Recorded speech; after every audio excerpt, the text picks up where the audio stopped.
Last Tuesday, May 10th, 2005, you may not have even realized it, but America became a true police state. Your U.S. senators voted unanimously with no discussion and without even reading the bill to create a national ID card. The Real ID Act blackmails state governments and turning into driver's license into a draconian tool of the federal homeland security apparatus.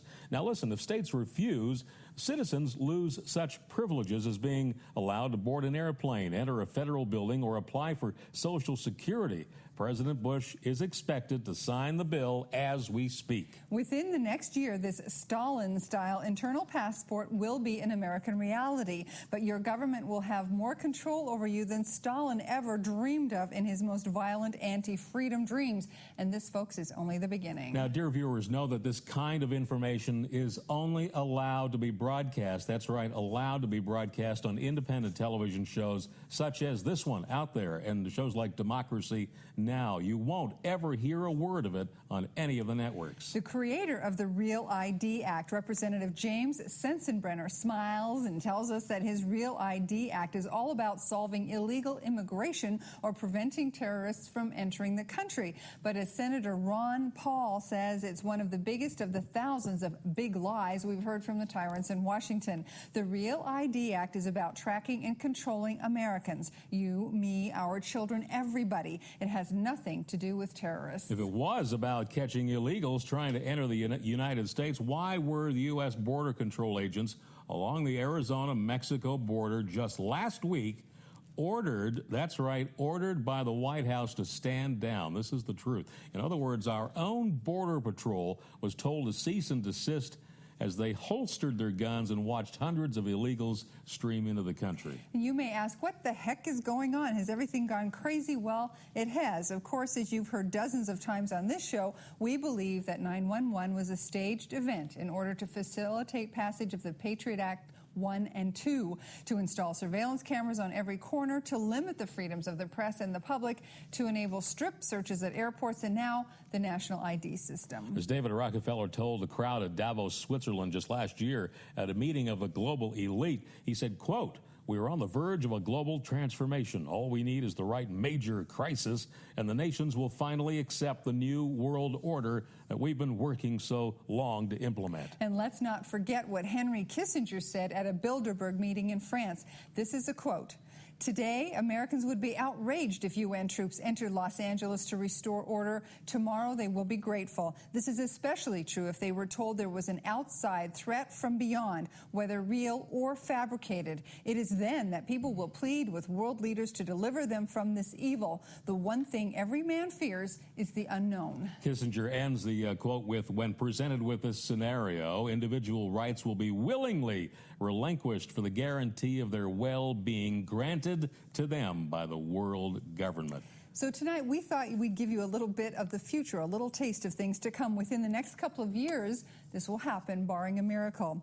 America, as we once knew it, will be in ruins, gone. And not only your right to travel and your right to be secure in your person and possessions, but the rights of gun ownership will be among the first scheduled for destruction. For example, you walk into a gun store, fill out a 4473, but instead of looking at your license and taking down some information, the clerk runs your National Real ID card with its radio frequency ID chip through a scanner. Complete information on every firearm you buy will be instantly available to every police officer, government employee, Walmart gun counter clerk, or computer hacker you ever encounter. And you will be an instant criminal suspect every time you deal with someone who has access to the database. Well, additionally, the private gun purchase loophole will be closed. And if you're caught with an unregistered gun, well, then the Department of Homeland Security will cut off your driving privilege as well as your right to escape via airplane or highway. You could be a prisoner in your home, in your own country, or you could be forced to function as an outlaw, operating and living a precarious existence beneath the government radar.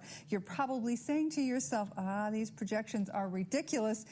They could never happen, but frankly, if the Real ID Act doesn't make you paranoid, you're not paying enough attention or you're not doing your own homework, or worse, you're a Fox News couch potato. Can't help but think of the movie Escape from New York. Remember, in the 1930s, Congress promised us that our Social Security numbers would never, absolutely never be used for identification or displayed on any document.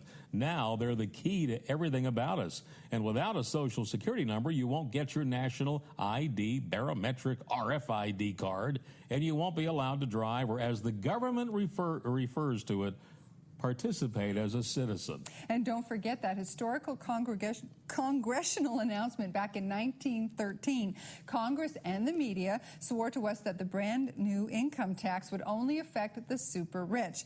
And you have to wonder how rich you feel after giving away 40% of your income in taxes. So be forewarned and be prepared. Beginning in the next year, everybody will be required to show their papers to board an airplane, take a train, a bus, rent a car, enter a public building, a federal building, or even walk into a bank. When all this happens, remember our program tonight. Make copies of it. Send them to everyone you care about. Unless each of one of us stands up and does something about this, folks, we could be living in a country reminiscent of Nazi Germany or Soviet Russia. And we thought this was the land of the free. Really, folks, when you get some time, spend an evening or two or a week with your own family, do your own homework. This stuff is real and it's really happening. And it won't change unless you decide you've had enough, that you're mad as hell, and that we're all not going to take it anymore.